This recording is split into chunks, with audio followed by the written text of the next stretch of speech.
ఒకప్పుడు వారంతా ముద్దుగుమ్మలు, ఎంతో డిమాండ్ ఉన్న కథానాయకులు, వెండి తెరలను మకుటం లేని మహారాణుల్లా ఏలారు. తర్వాత హీరోయిన్ పాత్రలకు గుడ్ బై చెప్పి భార్య పాత్రలకు వెల్కమ్ చెప్పారు. అదేనండి, పెళ్ళిళ్ళు చేసుకుని జీవితంలో సెటిల్ అయిపోయారు. ఇల్లు, పిల్లలు, భర్త, అబ్బో ఇన్నేళ్ళు క్షణం కూడా ఖాళీ లేకుండా గడిపేశారు. ఇప్పుడిప్పుడే పిల్లలు పెద్దవాళ్ళు అవుతున్నారు. వాళ్ళు కూడా హీరోనో హీరోయిన్లుగానో తమ అదృష్టాన్ని పరీక్షించుకుంటున్నారు. ఇక ఇంటి వద్ద కూర్చుని మేం మాత్రం ఏం చేస్తాం, నటిస్తే కాస్త కాలక్షేపం దొరుకుతుంది కదా అని ఆలోచించారు. అనుకున్నదే ఆలస్యం. ఈ మాజీ గుమ్మలంతా తమ సెకండ్ ఇన్నింగ్స్ మొదలు పెట్టేశారు. తెలుగుతో పాటు దేశంలోని అన్ని భాషల్లో ఈ కొత్త పోకడలను ప్రేక్షకులు స్వాగతిస్తున్నారు.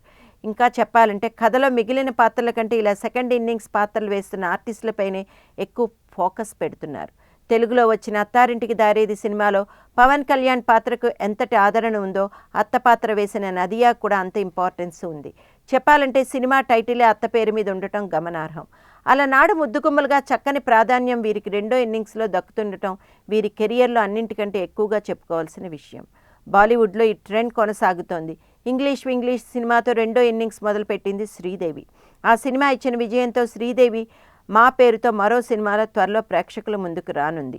ఇక లైఫ్ ఈజ్ బ్యూటిఫుల్ సినిమాతో తెలుగులో రెండో ఇన్నింగ్స్ ప్రారంభించిన అమల కెరియర్ కూడా బాగానే ఉంది. తర్వాత మనం సినిమాలో కెమియో అపియరెన్స్కు మంచి రెస్పాన్స్ వచ్చింది.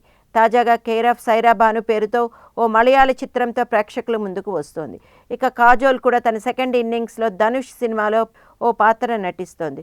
వెలయాల పట్టదారి పేరుతో తెరకెక్కుతున్న ఈ సినిమాను హిందీలోనూ విడుదల చేయుచున్నారు. పవన్ కళ్యాణ్ త్రివిక్రమ్ సినిమాలోనూ ఖుష్బూ అత్త పాత్రలో నటిస్తున్నారని సమాచారం. ఈ నటులందరూ దక్షిణాదితో పాటు ఉత్తరాదిలోనూ టాప్ హీరోయిన్లుగా టాప్గా వెలుగొందిన వారే. వీరి సినిమాలను పలు భాషల్లో ఒకేసారి విడుదల చేసే అవకాశం ఉంది. హీరో అభిమానులతో పాటు ఈ మాజీ హీరోయిన్ల అభిమానులు ఈ సినిమాలకు కలిసి వస్తారు. కథ బాగుంటే బాక్సాఫీస్ వద్ద కాసులు గలగలే. ఈ 2 దశాబ్దాల క్రితం హీరోయిన్గా ఫేడౌట్ అయ్యాక వారు అమ్మ పాత్రలు వేశారు. వారి దురదృష్టం ఏంటంటే వారికి ఇంతగా గుర్తింపు రాకపోవడమే. తాము హీరోయిన్లుగా నటించిన హీరోలకు తల్లి పాత్రలు వేయాల్సి రావడం అన్నిటికంటే దురదృష్టకరం. ఒకప్పుడు ఈ హీరోయిన్ కెరియర్ మొత్తం పారితోషికం కలుపుకున్న రాని సంపాదన ఇప్పుడు ఒక్క సినిమాతో పర్సులో వేసుకుంటున్నారు.